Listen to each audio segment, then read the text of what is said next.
Hi, my name is Sarab Al-Jijakli, and I'm the head of brand and content marketing at Gannett USA Today Network, and I'm thrilled to be here today. I'm excited to feature two brilliant panelists who will share their perspectives on an important topic of our times, MENA representation and narratives in news post 9/11. Now, Middle Eastern and North African communities in America have felt the same sense of shock, horror, and loss of people all across the nation.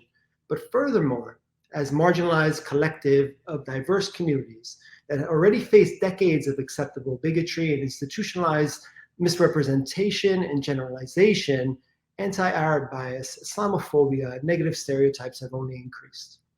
Within this reality, however, a whole generation of new leaders and individuals were propelled to confront the negativity, take ownership over their narratives, and ensure representation in key fields such as the arts, marketing, and of course, media and journalism. And with that, that brings us to our two fearless and unapologetic panelists that I will now introduce. First is Yasmin Vossoughian. She kicked off her journalism career as a world news correspondent at the Gallup World Poll, where she interviewed leaders from across the world on key global issues. Throughout her professional journey, she has reported locally from New York City on Hurricane Sandy to covering a variety of beats on MSNBC, including entertainment, breaking news, and much more. Yasmin currently serves as anchor of MSNBC's Yasmin Vossoughian Reports on Saturday and Sundays, as well as an MSNBC correspondent. Our second panelist is Ayman Mohyeldin. Born in Cairo, Egypt, Ayman started his decade-long career in journalism back in 2001 at NBC News in Washington, where as a desk assistant, he participated in the coverage of the inauguration of President George W. Bush, the 9/11 attacks, and the war in Afghanistan. Since then, Ayman has reported on world-changing events from the US-led invasion of Iraq to the Egyptian Revolution and much more from across various news stations, including Fox, CNN, and NBC. Currently, he serves as the host of Ayman, which airs Saturday and Sunday on MSNBC, as well as an NBC News foreign correspondent. We're thrilled to have you both and excited to jump into this conversation with both of you. And I'll start maybe with you, Ayman, and we'll start broad, but then dive into things a little bit more. Tell us about your experience as being part of this new crop that came out of 9/11 to represent MENA communities in a way in the field of journalism. Tell us about your experiences. Yeah, I mean, I think like many generations before us, communities in this country who were shaped by the events of their generation certainly contributed to their participation in all aspects of life, whether it's politics, business, culture, arts, and certainly in news. As you mentioned, I was born in Egypt. I grew up in between the Middle East and the United States. And so I've always kind of grown up with this cross-cultural communication background, just even before I even got into news. And so when I started out as a journalist, as you mentioned, I was working as a desk assistant for NBC News, where I am now in Washington, D.C., when the terrorist attacks and the tragedies of 9/11 unfolded. And the subsequent response to that drew America into now 2 decades of response and conflict and a foreign policy that was very much heavily centered and focused on the Middle East and North Africa and Western Asia, Central Asia, and even beyond. So a lot of the events of the past 20 years shaped my career. I was somebody who was familiar with the region. I spoke the language.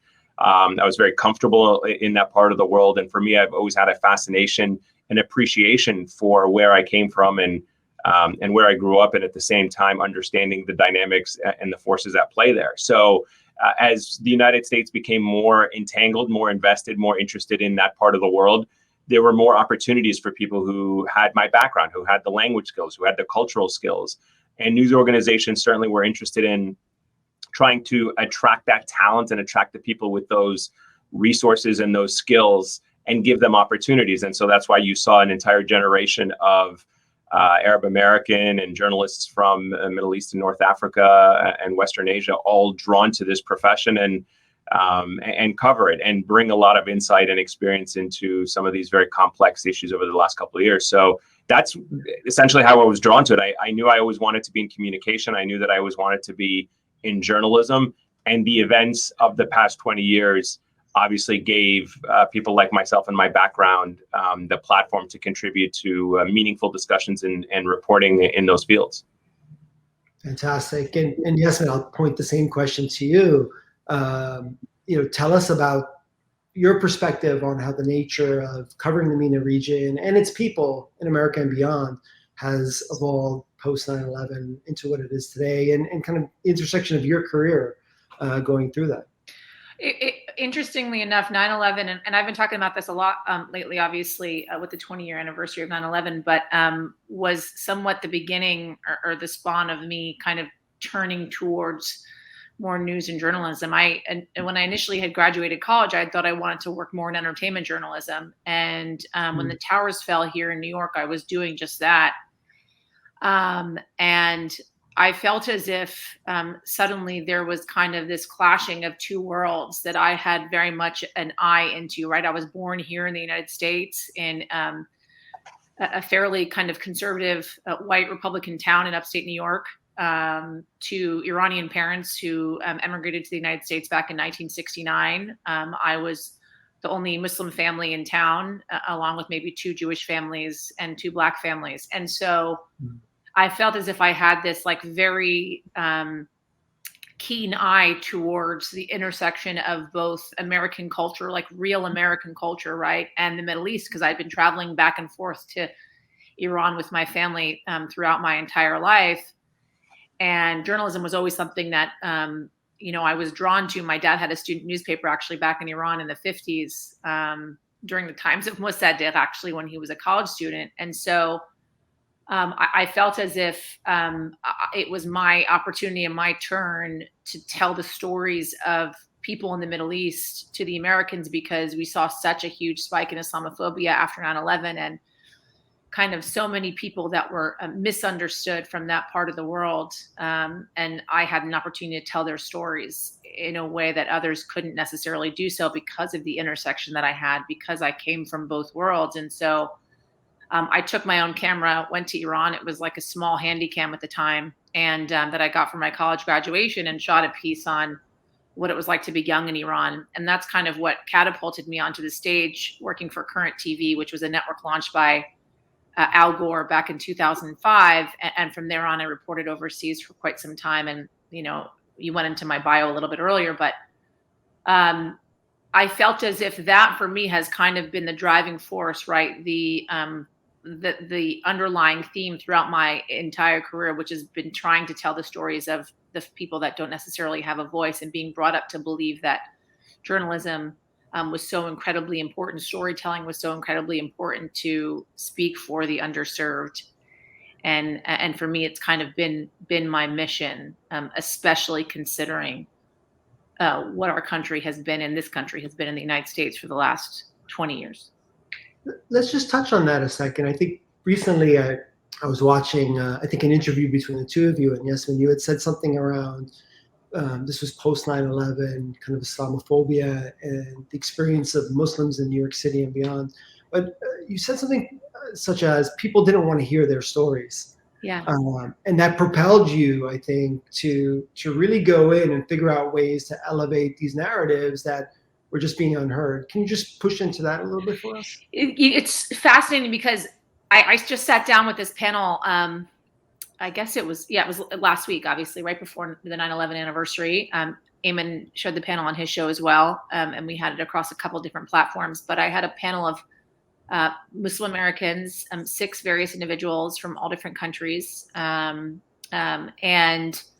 for me, the idea was to talk about Islamophobia and their experiences here in this country over the last 20 years. And I think I learned so much in the 90 minutes that I sat with them, despite the fact that it turned into about 3 minutes of television. But in the 90 minutes that I sat with them, because they identified a lot of things that I think we oftentimes don't talk about in a public forum. And it is this idea that people don't want to necessarily hear the story. And by the way, that was echoed to me on my Twitter, for people saying, listen, today's not the day. These are important things to hear. It's important to hear about the Islamophobia and what these individuals have suffered after 9/11, but today is not the day. You have to be sensitive. I heard this many times on my Twitter feed, and I would challenge these people on my Twitter, despite the fact that we've been encouraged not to necessarily challenge people sometimes on Twitter, but I did nonetheless. And I think it's because it's this kind of like uncomfortable narrative that people don't want to hear, right? Because of the identity of the people that, you know, flew those planes into the Twin Towers, and how Americans are wanting to point the fingers and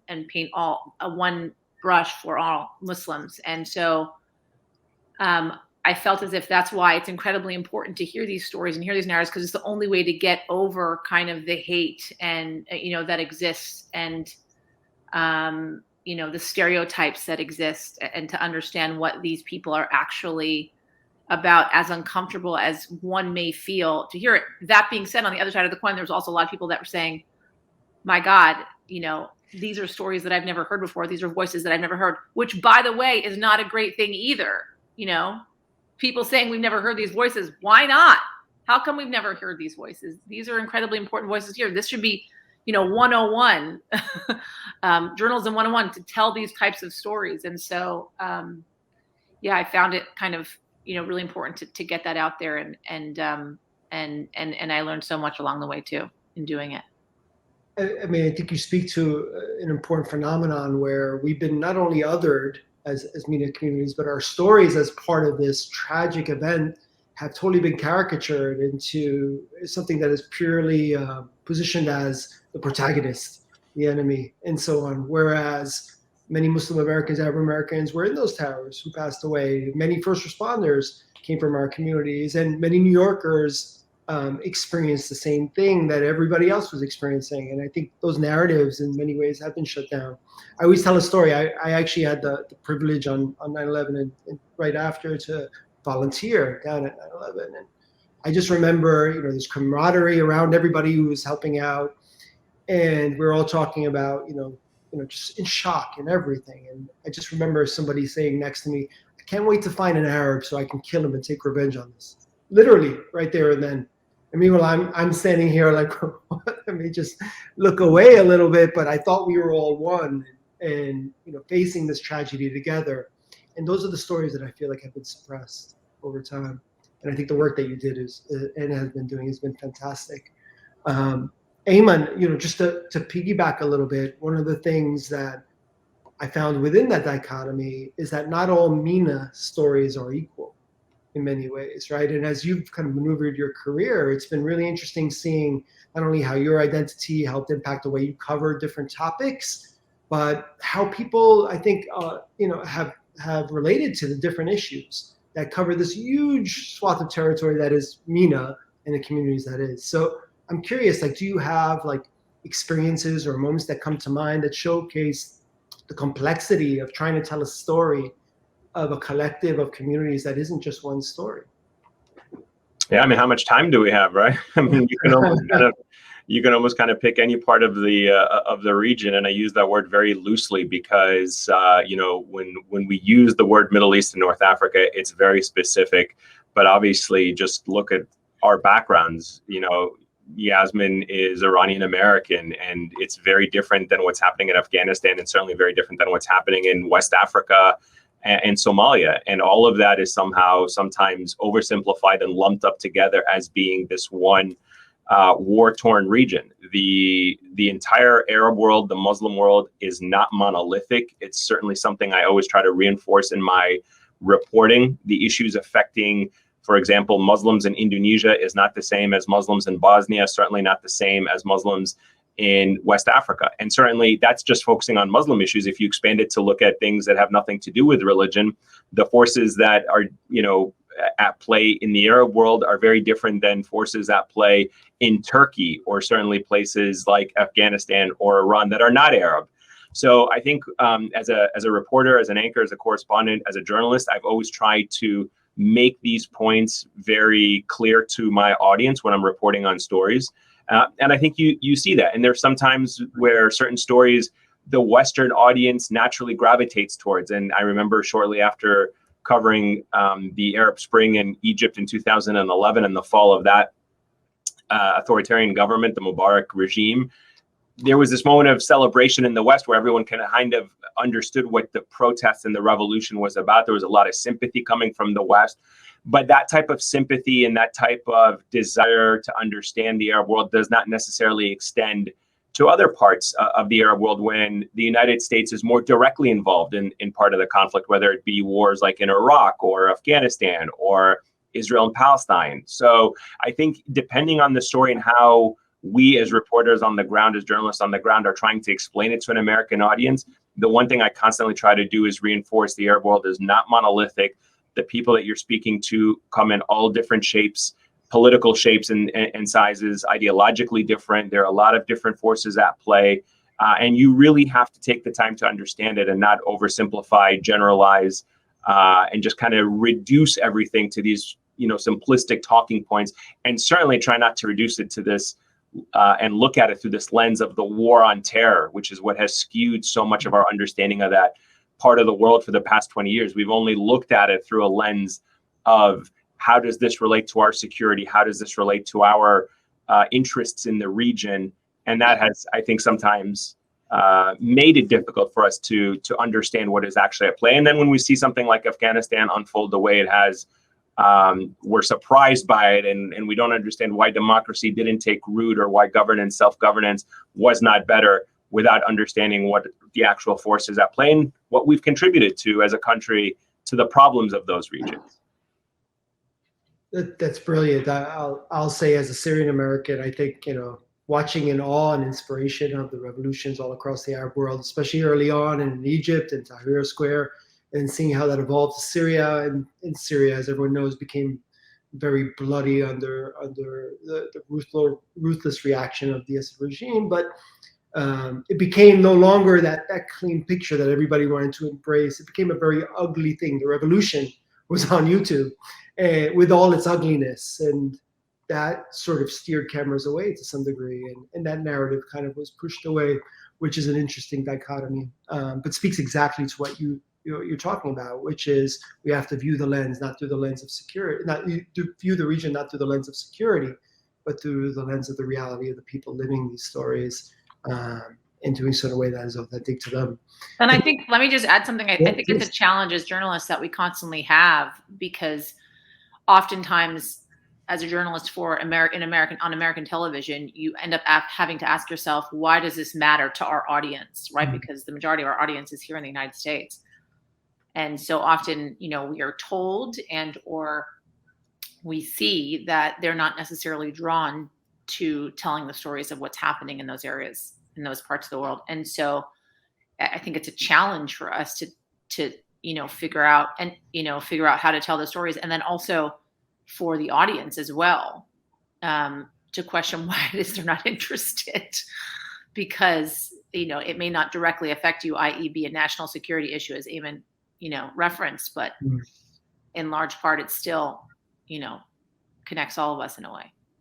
Well, where is that intersection, you think? Like, where is the intersection between our audiences, find relevancy in the stories being told by MENA communities, whether they're here or abroad? Like, what are the sorts of things that you've seen have been positive? I know we've talked a little bit about some of the negativity, but where do you think that intersection exists? Like, what brings people together?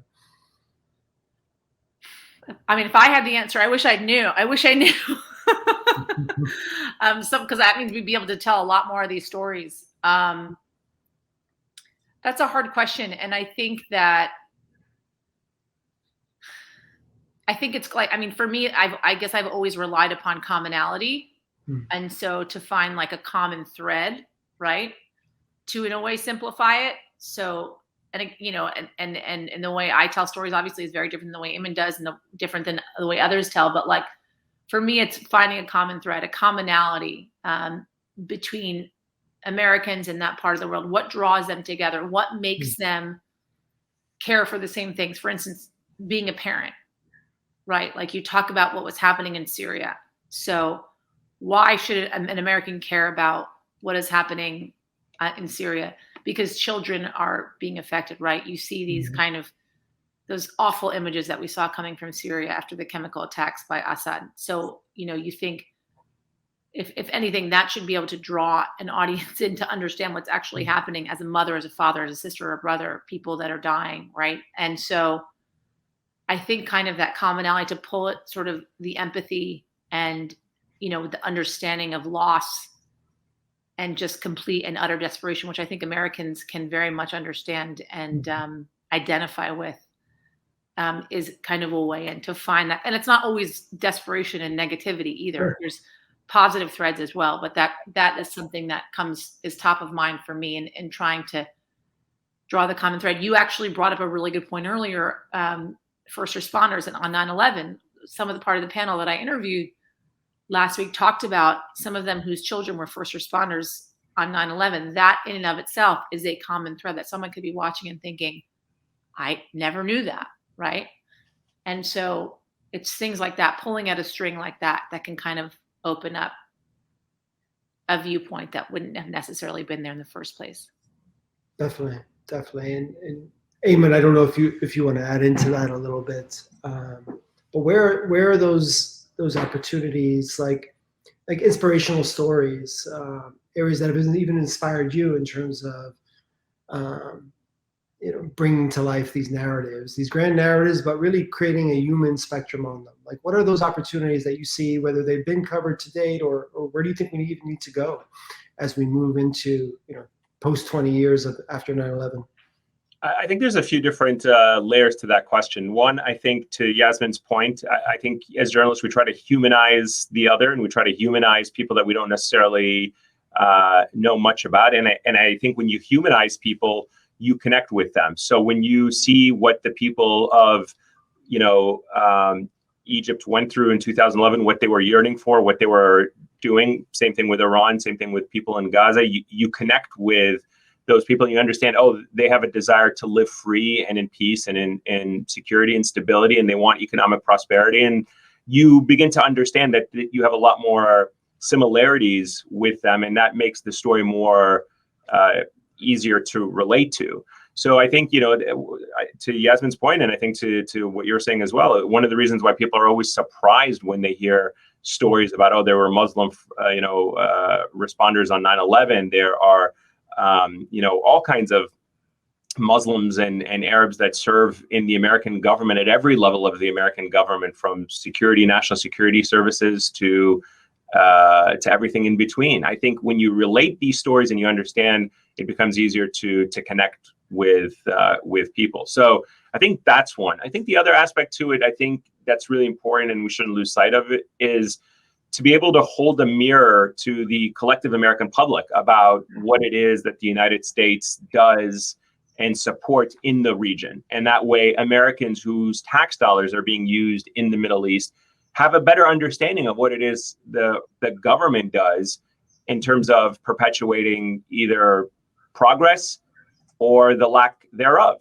That's a very important part of this. When we talk about what are the problems, what are the systemic problems in the region, we have to take a hard look as to whether or not our policies and our money and our weapons are contributing to the problems, or are they part of the solution? And when you hold that mirror up and you ask those tough questions of officials, I think you get the American audience engaged. Because one of the things that I have genuinely learned over the years, and we see that domestically for sure, there is an engagement among American viewers into how their government functions when it comes to domestic policy issues such as healthcare or the economics or unemployment. But when it gets to foreign policy, when it gets to some of these more complex issues, we tend to think, it's beyond our borders. They don't necessarily care. They're not as interested or as invested. But when you hold that mirror up and you can ask those tough questions and try to ask whether or not we are contributing to the greater good in the region, or are we working against it, I think you can have a more honest conversation about it with the American public and those in power, which you have to do as journalists. Definitely. And I think both of you have showcased that across your careers and have been growing symbols, I think, of how to do it well and right and with authenticity. And it's something that is very much appreciated across our communities and collective communities. I know MENA is a broad term, but it's your examples are really powerful. And just to shift to that for a second, I kind of introduced both of you as fearless and unapologetic, and I think it takes a lot to do that in a public setting, And I think what I'd love to kind of hear from you a little bit is, for the up and coming journalists, the ones who are coming from our communities, who want to tell stories, own our narratives, talk to us about the things that helped you kind of overcome some fear, overcome kind of any challenges that you had with your identity entering this field of journalism. What advice would you give folks? Be yourself. I think, it's the number one thing is to kind of, be comfortable in who you are and to be as authentically you as you can be. I think we're lucky to be living in a time that, there is more acceptance of us, and if not more, even acceptance of, minorities, but more celebration. I think, had this been happening 20 years ago, even honestly, when I first started, it was nowhere near where it is now, in that media is kind of celebrating difference more so now than ever. And so I think, I guess, to take a page out of Sheryl Sandberg's book, to kind of lean into who you are and what you bring to the table, the experiences that you have had, right? Like every conversation that I have had, every experience that I have had overseas, all of those things have contributed to conversations I will have here on air as an anchor, whether it is a young man from Kentucky or a senator from Washington or the president of the United States, whoever it is that I'm talking to. Each one of those experiences contributes to that. And so I think you really have to kind of live in who you are and bring those experiences to the table, and just really be truly and authentically you. I actually made a mistake the other day, because I after I did that Muslim panel, I was on air with a separate panel of Muslim Americans, and I kind of identified the fact that, listen, this is something that's particularly on air. I did this. This is something that's particularly close to my heart because of who I am and where I'm from. And my producer later said to me, I know why you said that, but you didn't need to say that. And in a way, you were apologizing for doing this, right? By saying that. And I said, you're right. And so, because no matter what's in it, it's an important story. It doesn't matter who I am, right? Or where I'm from. No matter what, these are important stories to tell. It just so happens, I'm telling them. But that's why I think it's totally important to be truly and completely yourself, and to bring that authentic identity to each experience that you have as a journalist, and to drive the stories that you want to tell, to identify, why am I able to tell this story better than anybody else? And it's because of what I'm bringing to the table. That's beautiful. Ayman, would love to hear your perspective on this. Yeah, I think, for sure, have a good sense of self-worth, I think, is very important. Surround yourself by friends and family that keep you honest and speak to you honestly. Have a clear sense of what it is and why it is you want to do what it is that you want to do in journalism. And celebrate your identity, because as we've learned over the course of the past couple of years, even just more recently, when you look at the experiences of Black Americans and the insight that Black anchors and Black journalists and Black producers have in being a part of the newsroom, they offer insight into the Black American experience that can oftentimes be lost. And certainly you can say the same about members of the LGBTQ community as well, and their shared experience and their lived experience. When you have a diverse newsroom, your news is better. You cover more of the stories with nuance and depth and context. And so it matters that you have a diverse newsroom in all walks, or that represents all walks of life. So I think as a young journalist, I would say to you, certainly if you're from the Middle East, North Africa, if you're Muslim, if you speak a different language, embrace that, understand how that gives you insight into the community, use that responsibly, be fair, and don't shy away from asking tough questions about the community, and at the same time, shed light into the community so that people who are on the outside can understand it better, and in some way help foster a better understanding collectively in this country, which I think is what we all strive to do both in our professional and personal lives. Definitely, definitely. And you touch on something important, which is the experience of other communities in America, whether it's the Black experience and having Black editors in the newsrooms, kind of like helping represent those narratives and so on. Talk if you can a little bit about what do you believe kind of non-MENA reporters, editors, journalists can do to build allyship and address misrepresentation for our broad and diverse community? I think, there's a few different ways. One is listening. I think listening is very important. I think being open to understanding that we have blind spots collectively on not just on this particular issue or this community, but across the board. Be willing to ask tough questions that are going to make us challenge ourselves and our notions and our understanding of certain parts of the world that we may not know much about. Recruit and diversify people from all walks of life. Invest in building capacity in the regions that you want to cover. And certainly the Middle East and North Africa is a part that draws so many resources from the American government. And it has to be equally met with the resources from American news organizations. If you want to understand what is happening in Afghanistan, you have to spend the time in showcasing what is actually happening there. You can't have this disparity of all these years of American investments and blood and treasure being spent there and not have the same amount of resources journalistically trying to understand the conflict and trying to understand the forces at play. So I think the totality of it is, diversify your newsrooms. Listen when people in the newsroom speak up and say, this is important, or we're not covering this fairly or objectively. Make sure that you're open to and willing to see the blind spots that may exist and try to push ourselves to go beyond our limitations and adequately invest in resources in the regions that you genuinely want to try to understand, as opposed to simply just parachuting in when a story is hot and you want to focus on it for a minute, but not have the kind of decades or historical context that is sometimes required to understand a story.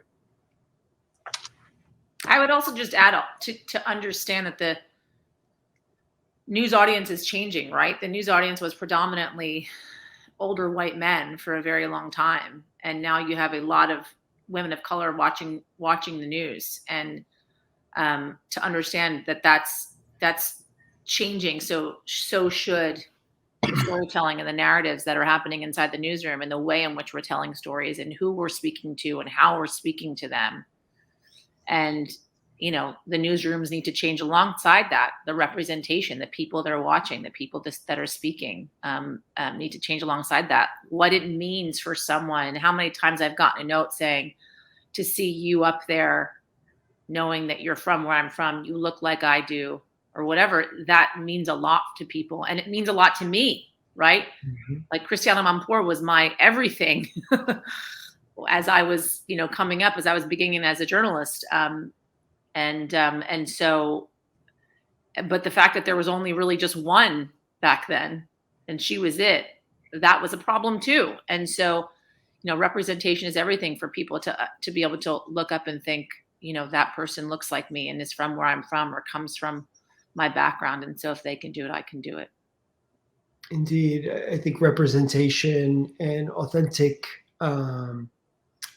representation at that are critical to the evolution. And what I'll say just from afar, just looking at the last 20 years, there was a time when our narratives were silent and our communities felt silenced, and we really struggled to kind of get out there. And I'll just say examples that both of you have given throughout this conversation, but the examples of your careers are just fabulous and wonderful representations of our collective progress. And I think it's brilliant and it creates a lot of excitement for the next generation of folks who are up and coming, who do look at both of you and say, you know what, I can actually do this. I can get out of my corner of this universe and actually tell our community's stories, our struggles, our hopes, our aspirations. And you should be both very proud of having accomplished that. Thank you. Thank you. The one more thing I will say, and Ayman knows I always like to add one more thing, Of course. is the advantage that so many up and coming journalists have that we didn't necessarily have 20 years ago when we started is, I mean, and it's heard over and over, is the iPhone. I mean, you can tell a story from anywhere, right? And whenever people ask me, how do I get started? What do I do? No matter who you are or where you're from, especially if you're in a region in which there's so many stories to tell, and there's a story around every corner, no matter where you live, is, you know, having something at your fingertips that you could literally be telling then, we know at the end of the day, so all of us can be journalists. And so to take advantage of the technology that we have at our fingertips that many of us didn't necessarily have back then. Definitely. I mean, it's democratized expression in many ways. And I mean, that's how so many of us understand what's going on in certain parts of the world. Sometimes when news breaks and we have nobody on the ground, you know, that's how we get so many of the images that we put on the news is through, you know, various encrypted sites that we're getting these things from. Definitely. Well, I want to thank you both. This has been informative, insightful, and inspirational on many levels. Wanted to thank you both for your time, but also, like I said, your example in helping kind of lead forward this charge on owning narratives, representation in news and journalism. So thank you both. Thank you for having us. Thank you.